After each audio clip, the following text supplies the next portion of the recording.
Ever wondered what goes into making a single piece of ductwork? Today I'm taking you through the process from start to finish. I recorded the whole thing through my meta glasses, so you're basically getting a first person look at what actually looks like inside the tin shop. Before I start cutting anything, I've got to figure out exactly what I need to make. The first step is designing the piece. You can't just start cutting sheet metal and hope it works out. You've got to know the dimensions, where everything needs to line up, where your bends are going to be, and how all of the pieces are eventually going to fit together. Once I've got the design figured out, it's time to transfer everything onto the sheet metal. This is probably one of the most important parts of the whole process. If you mess up your measurements here, you're going to be fighting that mistake all the way through the rest of the job.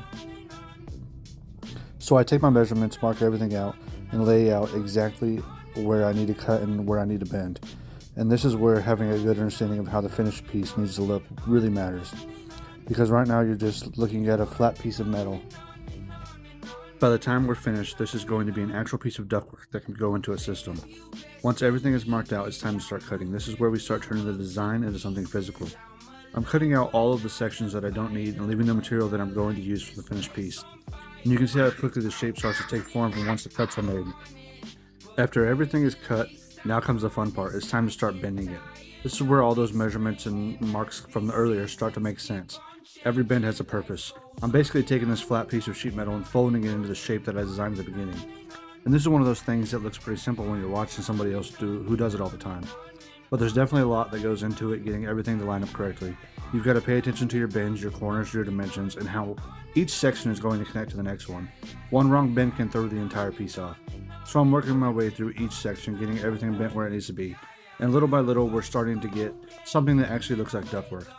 Once all of the bends are done, it's time to start putting everything together. This is probably my favorite part because you finally get to see the finished product coming together.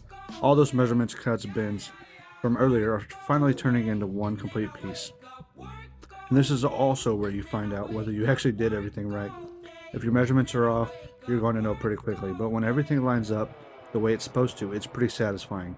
You start with a flat sheet of metal, spend some time designing and marking it out, cutting everything, bending it, assembling it, and eventually you end up with this, one finished piece of ductwork that's ready to go into an HVAC system. And that's basically the process. It's not just cutting a piece of metal and bending it in a shape. There's a lot of planning that happens before you ever make the first cut. That's what I wanted to show you with this video. It's just one piece of ductwork, but every piece starts with the same basic process. Design it, mark it, cut it, bend it, put it together, and then hopefully it fits the first time. If you want to see more behind the scenes HVAC work like this, let me know down in the comments below, because there's a whole lot more that goes into the trade than what most people ever. This piece is a 23 by 23 that reduces